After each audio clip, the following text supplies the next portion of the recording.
TL's ex-jungler Broxa, of course, on the roster, player of the week in that one. CLG seemingly have their own style. It fell yesterday to Immortals, some to their own play, as Kaiser would tell you.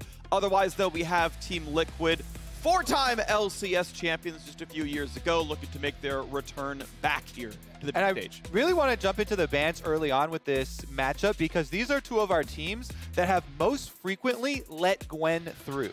Neither of these teams have a super high priority on it. CLG banning it out already here is a little bit surprising because Team Liquid, they have shown that they are definitely not going to ban it. So, they're a little bit scared of giving it over. Finn has not fared the best either with or against the champion. Yeah. So it seems that they are recognizing, yes, you have Jenkins. Jenkins is willing to play Gangplank, Akali. He'll probably play the Kennen into it as well, and they don't want to let that one sit up in the picks and bans. So I like the takeoff here. The Akali I mentioned, though, giving that over instead of the Gwen seems very dangerous to this team, as it is one of Jenkins' most favorite played champions. It is Jensen's, in my opinion, best of the melee mid lane champions. So I'm actually still surprised here. They don't even pick it up early on, and CLG just goes straight for the early game power of Xin picked up, setting themselves up for those AP solo laners, and probably Tristana bottom, I would think, for Wild Turtle. Is one of the best Tristana players that we have in the LCS. Could be a Pobelter pick, but that's really just not the way that CLG have been trending. Yeah, absolutely. It makes sense to me that it probably is bot lane. The fact that it can be flexible, certainly you can hold on to that one for a little while. Also removes one of the safest AD carry options for trying to find ways to dive the backline in case we get more of the bongos coming out and we get some exciting music here. And Akali just grabbed right away. So a pretty aggressive TL composition, not a ton of ways out, at least for the Varus. We'll see if the support changes that one. I feel like this is just such an insanely good opening draft for Team Liquid. They get so many things that they want. The Akali and Lee Sin can be swapped. I haven't been like a big fan of Jensen Lee Sin, but he had some decent kicks there. I definitely think that either solo laner can be a very deadly Akali. Bongos activated still. and the Varus has been the most critical pick for Team Liquid. Tactical has been insane. Varus, his skill shots on the Varus and the Ezreal have had upwards of 90% accuracy in pro games, which has definitely been insane. Yes, Lissandra is locked in again, and this is always good versus a lot of these all-in melee champions.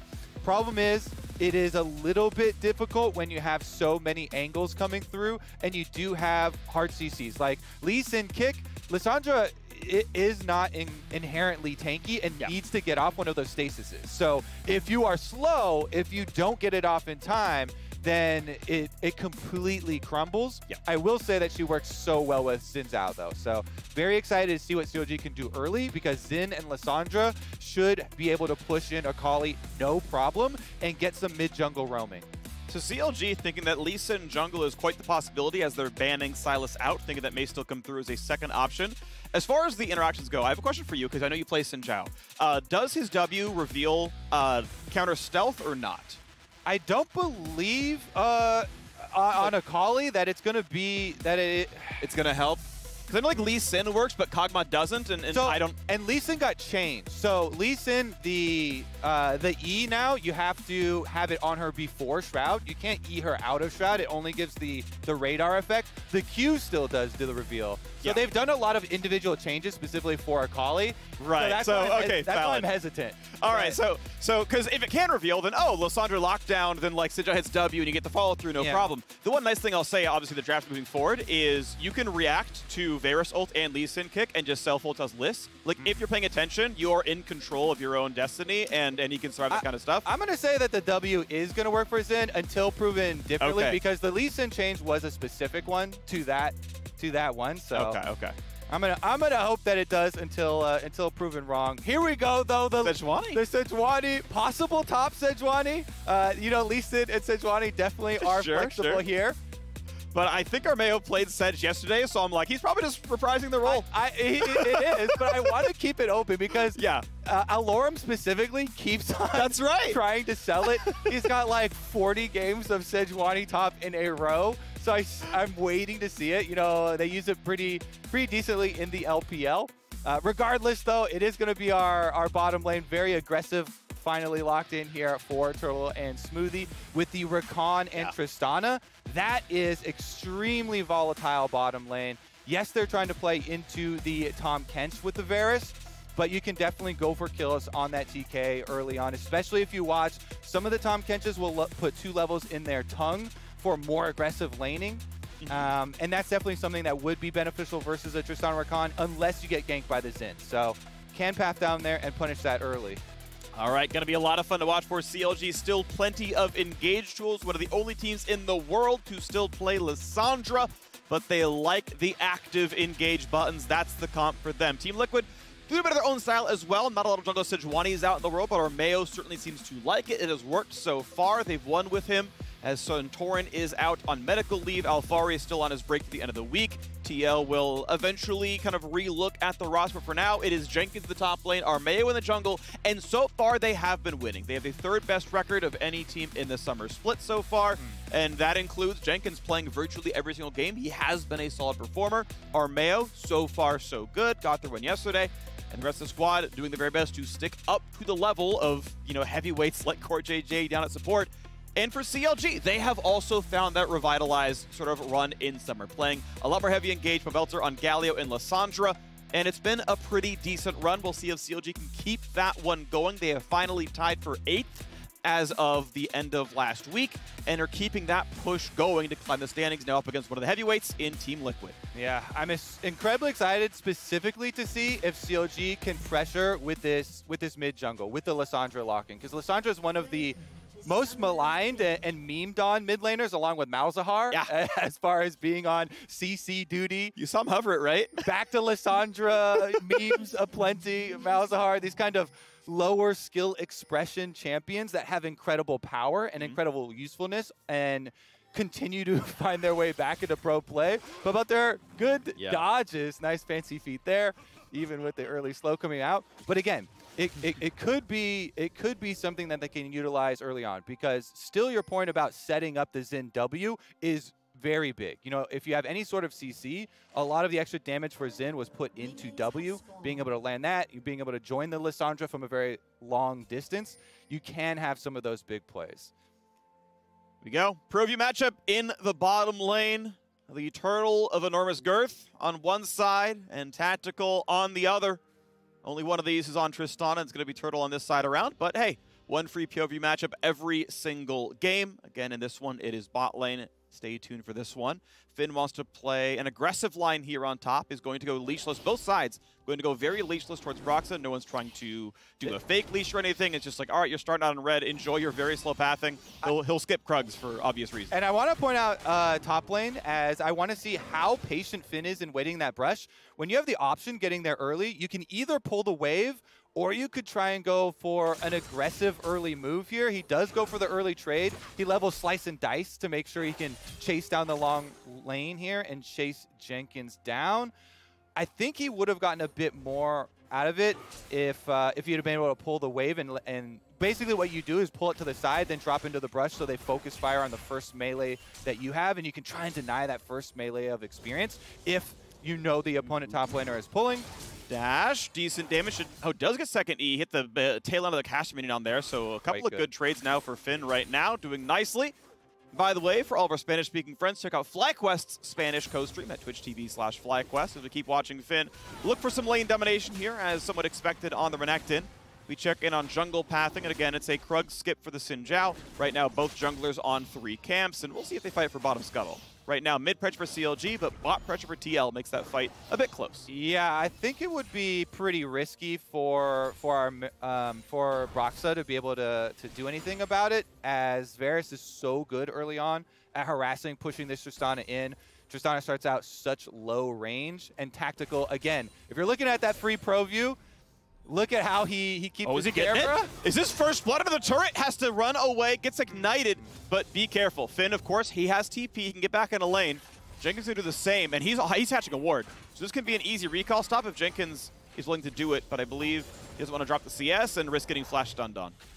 Really good play by Finn. He's not looking for the full commitment there, just wants to get the ignite out. so burns the early cooldown. And as we were talking about, Broxah would be so dangerous for him to go to the bottom side with the Varus Tahm Kench lane and the control that Tactical Core JJ have over bottom side. So Broxah comes up towards the top side, gets the top Scuttle Crab, and it's an easy play there for both sides. I like the sort of handshake calling it on this one. Meanwhile, it is going to be able to bounce. Nice stealth just in time to dodge the W stun. And honestly, with Finn shoving the wave in, may still force it to bounce as the wave is still once again collecting under the turret as Broxah. 100%. So, so the easy judgment for freezes is if you can keep it right in front of your turret, you need 4 ranged minions from your opponents to be able to do enough DPS to keep it frozen there.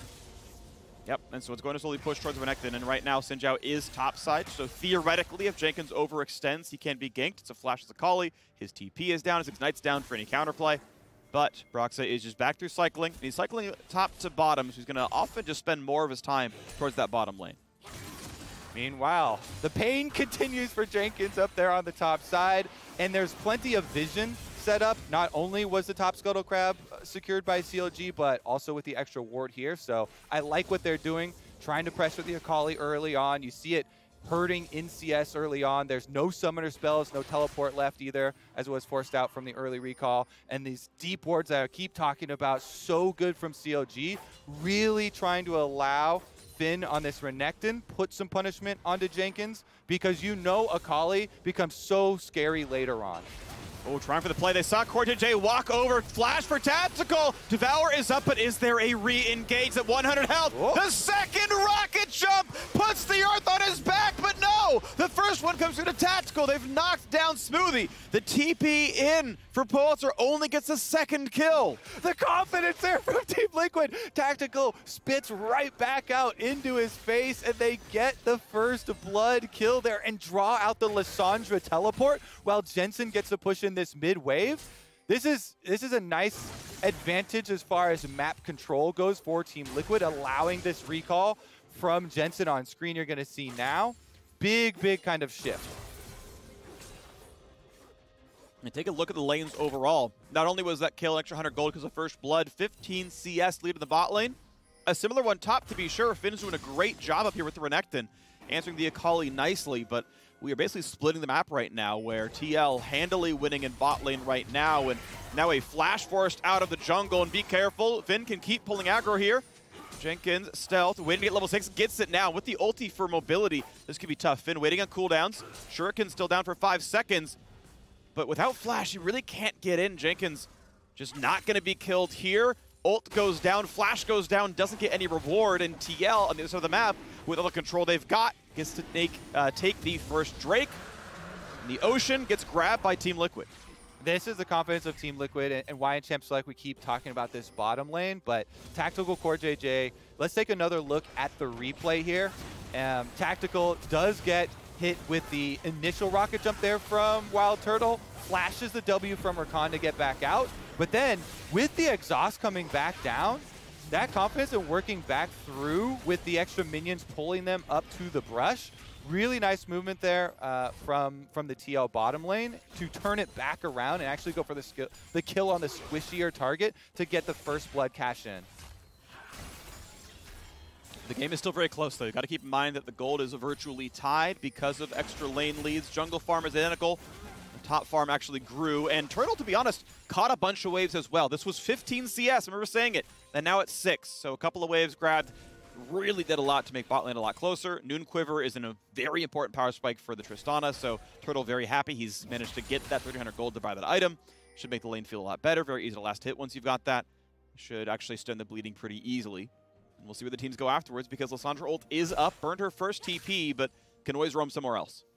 And you have to be a little bit cautious on top side. Jenkins back to able to get his Ignite back up, as well as hitting level 6 now, is where Akali starts to feel a lot more comfortable, has possible counter kill threat, as well as having more confidence to be able to push up on the wave. And if you get these roam timings from Pobelter, that Lissandra you're mentioning from mid lane, it makes stuff like this, starting up the Herald, a bit risky. CLG don't have any vision inside the river, and Team Liquid know this because they've got it fully swept out here with their control wards. But if Broxa gets over there, you know, Rift Herald takes quite a long time to finish. They can definitely force it still. They should have just enough time to show up before this all goes down. We don't have big smites available just yet. You convert around 8 and your first 9 smite is at 9, but no one's around to stop them. So well done, Team Liquid. They've now grabbed both neutral objectives. They've only bled a single kill, and they're poised to grow a gold lead off the first Herald charge. Certainly could, especially if they can use it around mid, because the gold lead is something, you know, 160 gold for each turret plate feels nice. Being able to split that with one of your solo lanes, yeah. If you can get the mid turret down and give this Lee Sin a lot more room to work with for Jensen in the mid lane, this is actually going to be the turning point for Team Liquid. So see if they can actually make an opportunity for themselves, forcing cooldowns out of Pobelter to try and get a good Rift Herald towards mid and try and get that pivotal tower down. Ward's going down. Bottom scuttle can be fought. Knocked up. And they're not going to have Lissandra deal the damage. Looks like Smoothie thinks he can just kind of hold it. Maybe Sinjao comes over and they're going to be fine. But just wave clearing back and forth right now across the most of the lanes here. Honestly, good reset there for the bottom lane as well for Team Liquid. And you see the transition bottom lane for Armeo with ultimate ready on Sejuani. The combination of Sejuani and Varus CC can 100% to zero either of these bottom laners. So as soon as you get that on Sej, yes, you like combining with melee solo laners for stacking up your stuns early on for duels, but bottom lane is so juicy because of your CC combination and the low health pools of these bottom laners. CLG thinking the same thing, though, with a possible counter gank. Looking juicy. They're expecting the bot lane spot. Both junglers being smart to hide in their own control warded brushes. Play it safe, play it back, bait the gank, be there for the counter. They're all hiding from it. It's one of those situations where you know if you throw the first punch, then you are the one that's vulnerable. Yep. Because by throwing the first punch, by exiting Fog of War, you then, you know, use your dash and you're committed to all in and you're open to punishment. You would have to flash out after that. So both teams holding steady there, just waiting for the possible counter gank, trying to punish, not being willing to open themselves up for the counter attack. And I do kind of like the patience there. I'm always also a really big proponent of sweeping your side brushes in bottom lane and top lane to get these lane ganks. I feel like they are so effective and not utilized nearly enough, especially in pro play, because it can have such a devastating effect as far as waiting out those possible counter ganks and being a lot closer, especially on bottom side when you have, you know, Rakan. You can easily lock up 100% to zero. If you just hit him with the Sej stun from out of a brush on bottom side, that's instantly into Varus ultimate, instantly into a dead support.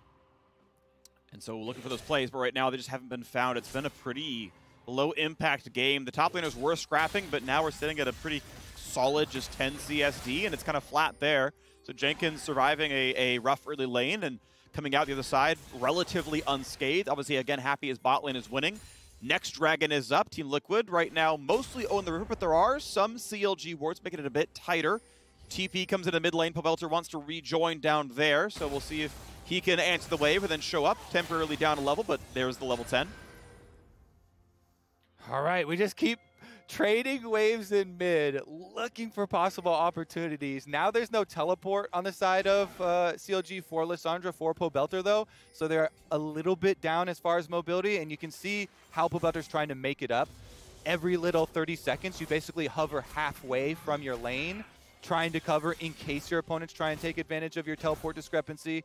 These arrows keep landing from Tactical, though. You see the pressure mounting on bottom side, chunking down Turtle, and it breaks! The flash knockup, they charm Core JJ as well, so he can't devour just yet. Tactical out, flashing to safety. Herald summoned, and here comes the battle. Already a 1-for-0 as it's traded now 1-for-1. Broxa's stunned up, gonna be chased down, running out of health. TL2 to 1, Finn locked up in the back lines, heals for 400, but won't yet go down. The chase comes in, TL find their third. Herald charges in for a couple of plates, and Team Liquid crushed that team fight. You know, when it breaks, it's gonna break in a very big way, because everybody itching to use all of their mobility to get down here. Finn and Jenkins double teleporting in, but again, engaging on Tactical, even if they get the double charm and they knock up and into charm Core JJ, so he can't immediately devour. They couldn't burst down Tactical, so at least the devour got off and he was able to get spit out flash away, still get Varus ultimate off, and that bought enough time for our Team Liquid to collapse, get the extra kill for themselves, and turn it into a lot more. So that's turret plates on mid, plus Dragon, plus the Rift Herald charge on bottom side. Here's another look. Good move there. Smoothie immediately gets onto him, and then, as you called out, Charm for JJ. Shot him. Right. Shot him into the wall. Yeah, actually, could have been a better angle there. But then you see the collapse from Team Liquid, and it's right down through the river. They focus on Broxa, killing him first. Double kill for Sejuani. Not ideal where the goal is going, but just trying to focus down the target as quickly as possible. Yeah. And then the rewards are really big for the early collapse from Team Liquid because they're so ready for it on bottom side. The turret plates in mid and bottom and Dragon taken away. That's Dragon number 2. We're only 14 minutes into the game, so there's a very quick pace here for Team Liquid. And remember that they are the ones that do have Varus Sejuani here for a lot of river play for setting up on these Dragons. Really do want to try and punish CLG with the combo.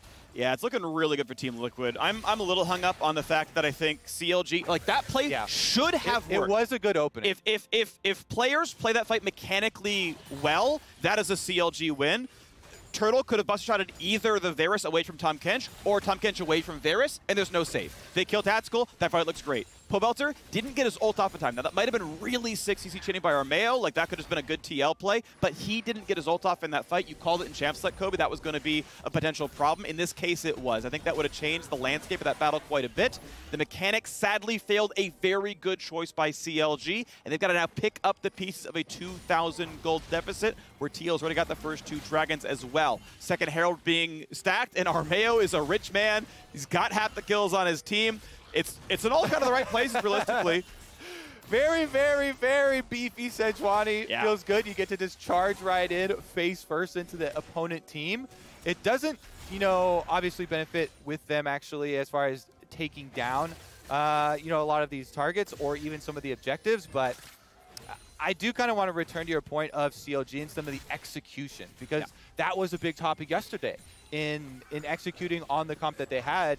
There were some misplays, you know, blast coning yourself over into the river and then dashing wrong way, you know, gale forces in opposite directions, and these types of things where if, again, you're picking Lissandra, and one of the biggest things is always timing with this champion for getting your stasis off, or either your ultimate or when you get to Zhonya's, as well as, you know, building off of what Smoothie did, because Smoothie's initiation, I think, was exactly what you want. He had snap initiation with the Rakan, got the primary target, charmed off the Tahm Kench as well, but weren't able to finish it out, and Team Liquid, because of that, are sitting very pretty in this game, Freak. They have gotten both Rift Heralds, both Dragons. That is all of the early game neutral objectives, and they're also poised to get all of the early game towers. First tower kill is still available here for the extra bonus gold, unless CLG were able to make some big punishment on top side with 4 people right now and use Tristana to take down this turret. I would say that Team Liquid will probably get the early move.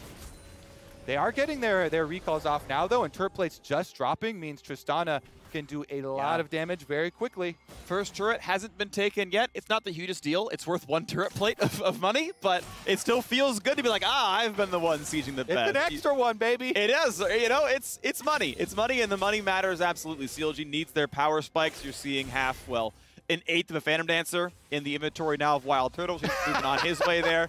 Neither of those is correct. Actually, more like a quarter, but we're going to stop now. I like the switch in currencies, though. You know, start valuing items in just fractions of other items. So this is something I've been thinking about for a while, and I'll probably do like a longer synopsis on. But basically, items aren't worth the gold they're actually worth, because completed items are worth so much more than their components. Like, just across the board, you know, 2,000 gold of longswords is way worse than 2,000 gold's worth of a Phantom Dancer, assuming it combines the item, because it's just so efficient. And so that's always what matters, is like, how close are you to the power spike? Did you hit the power spike? No? Okay, no one cares. I mean, if you want to get real philosophical, money, not only does it not buy you happiness, but actually money is not going to win you a team fight. Items are going to win you the team fight, and the item completions is what everyone always focuses on. So gold is one thing. Merely a figment of your imagination, honestly. Is gold a figment of my imagination, Kobe? It's like an actual element.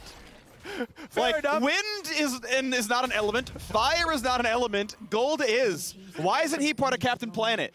You know? We should all return to a barter system. No currencies, no gold. Dragon number 3 started up, though. What are you willing to barter for that? A teleport at least. At least. Here we go. CLG wants in, but TL have been the gold standard for river control in this game as they're looking to knock down their 3rd dragon. Finn is ulted. Brox is in. Big damage. Tactical gets eaten up by Core JJ. Nuggets come in. Charms afterwards. Tactical. He's going to drop 1 for 0 CLG. And it's time to go for more. Lee Sin picks up a trade kill. And it's time to run away. Smoothie flash into safety. Jenkins still wants in, though. He's stealth and he's running around, but he does not have lethal damage right now. Finn walks up, tanks the Lee Sin Q, and it's time to go back on in. Armeo does not have smite, but Broxton does. This should be a CLG secure, but they don't know it just yet. So TL want the 4v4. Renekton comes in, looks for damage. Jensen forced to flash away, and time to walk right back out. Lee Sin and Jenkins come over the top. It's a 2 for nothing. The smite comes in, and it's going to be 1 traded. Now Turtle battling Jensen as the rest of his team dies. There's turrets to keep him alive, but TL win yet another team fight. And are they actually even going to continue chasing Wild Turtle here? Jensen's keeping him in jail. They've got him boxed in. How does the Turtle get out of this one, Freak? He doesn't. The minions spot him as well. He's trying to juke, but he's... Yeah, there's a wave there, buddy. I'm sorry. There was nothing he could have done. Nothing would have changed that outcome, I don't believe. Either way, it is picked up. Team Liquid with the delayed ace, with the 3rd dragon, and the driver's seat in this game. Oh, man. Jensen kind of corralled Wild Turtle there into the alcove like a freaking scuttle crab. And you're bouncing him against the wall. There's nowhere for him to go. It's a caged turtle, Kobe. You don't want to see the caged turtle. All right, here's another look at the setup from Team Liquid, drawing out the dragon. They've got a good flank positioning here from Jenkins, but you also see CLG have a flank in mind of their own. Finn comes down with ultimate. They charge right on Tactical. They force out the Devour early on, and then immediately they finish off Tactical. So you see him flash out. CLG, it looks very good for them for the start. They killed off the Varus. No poke damage achieved before the fight. And Smoothie is the low health person on the team, so it actually looks very, very good. At this point, there's no Akali ultimate either, so that's why CLG are confident to go for this Drake. But Finn going very deep here onto the Lee Sin, and then the flash from Jensen avoids Rakan, allowing this super beefy Sejuani that had so much of the early gold to just charge right back in and open up the opportunity there for the double melee solo laners. You basically just throw the Sejuani in body first, get the small knock up there on the charge. Jenkins collects a bunch of heads there with the Akali. Jensen following through as well with Lee Sin, and it is just more money in the way of Team Liquid. That on top of the dragon stacking makes a very clear pathway to finish out this game. Looking good for Team Liquid, ready to keep kind of going as they started. They were already one of the dominant teams in the LCS, went to Game 5 for the Spring Finals, and now here to just kind of pick up the pieces and complete the job here against CLG. Looking by far to be the better team. I mean, twice as many wins over the year. Certainly a little bit of what you expect as Finn tries to push away. Jenkins gets the stealth under the turret, stays alive at 120 HP. Ults in! Oh my word! Jenkins with the solo kill against Finn. That is a slow clap right there for Jenkins. He goes back in on the Akali E right under tower, knowing the timing on his ultimate right there. So sick. You love seeing those plays, the confidence of this player coming up from Academy amidst all the turmoil within Team Liquid. They stick with Jenkins in. They win yesterday. Another good look for him here on the Akali, even after getting bullied early on in lane by the Renekton, as kind of expected. Always love to see going back in for kills like that. Definitely a nice little outplay from him. Execution damage done and calculated quite well. Now, though, Finn, I feel like has been trying his heart out this whole game, putting out a lot of pressure. Broxa, though, he might be in real threat here. Stuns just chained together. Lissandra comes up, so does Rakan, but do they have the damage to kill anyone? Sure, they've been CC, but the health bars don't drop, so Team Liquid get the 1 for nothing, and CLG left waiting to find something to do. Yeah, and I think your point there about lack of damage is the real issue here for CLG. They go onto Tom Kench though, Core JJ. Thick skin popped. He's going to get rooted in place. A great W by Powelter, but how about the chase back in? The snipe. Zonius comes off in time. What about round 2 though? Finn walks up the tank at Armeo. Dropped low, but be careful for Renekton. He's taking a lot of damage, stunned yet again, and the kill comes through. Well played as Varus gets the snipe. Wild Turtle gets dropped as well after the turtle falls, and the turret does as well, and it's another team fight. The Team Liquid wins. And Tactical on the Varus again. Arrow after arrow after arrow. Jenkins as well, opening up space there with the Akali. Team Liquid don't look like they're gonna drop a game so far this weekend. Freak definitely cruising to a Dragon Soul for themselves. Broxa here just does not respect the Sejuani.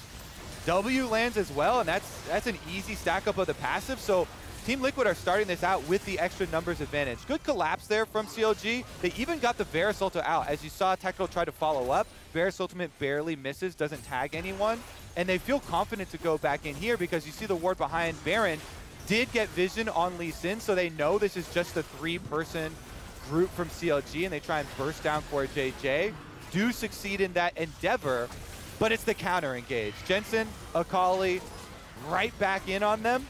Chunks down Pobelter, gets out the Zonias, and all the return damage here, so well calculated. He goes back in with R2. Tower's about to fall down, so he can finish up then again on Wild Turtle as well. And there you go. That's your Dragon Soul as a reward too for Team Liquid. Now all that's left is to close this loop. Yes, they have possibilities of sieging, but honestly, their turn off of Baron is so scary with Sejuani and Varus, the combination we've been talking about this whole game. So all they have to do is start up this Baron. Lee Sin with the current builds can basically tank and start up Baron without a lot of cost at all. Easily life steals and is able to sustain off of it. And then you have a very big threat of turning. With your Sejuani ult and your Varus ultimate, you can take a pick off of anybody on CLG and punish them this way. And the 6,000 gold lead is going to let them continue to punish and punish and punish and push in. Very early Cloud Souls we've talked about, and now we get to see what the rest of the game is going to look like. When is it Baron? When is it Inhibitors falling? Minions dropping as Tactical shoots them down, and the team is mostly playing around the top side of the map. You can see CLG's vision very poor. They know that Baron's not being hit right now. They can see Tactical. They can see the river. It's kind of all they're going to get. As the poke comes out, the jungle's going to be claimed. 2 more autos. There you go. Grabs the red buff and just going to keep spamming out. Maybe he gets a hit one day. I also want to talk up Frozen Heart here just real quick. Maybe we'll see a pick, so we'll have to cut it short. But Frozen Heart has for so long just been an Ezreal item because of the synergy with mana there and building off the extra damage, making it crazy efficient. Yep. But in itself, it is an extremely good tank item, and the aura often goes unoverlooked. Now that we're in this meta where there are so many melee carries and attack speed, and all these champions are going to be extremely close to your front line, I do like the pickup there from Armeo. Even knowing, yeah, he got a lot of the early extra kills, it's going to provide a tremendous value as far as, shutting down the Xin, shutting down some of the Renekton damage, and even if he can get close to Wild Turtle. So very, very secure setup here for Team Liquid. And this is the Baron start we're talking about. You see there's no cost to starting up Baron for their health. Jensen can easily just spam shields to stay in there, and they can look for the pick. Smoothie gets the ward over the wall, so now CLG knows what's up, and they're almost going to have to go for this play at some point. No good TP wards for the Renekton, but you have to believe it's got to happen at some point.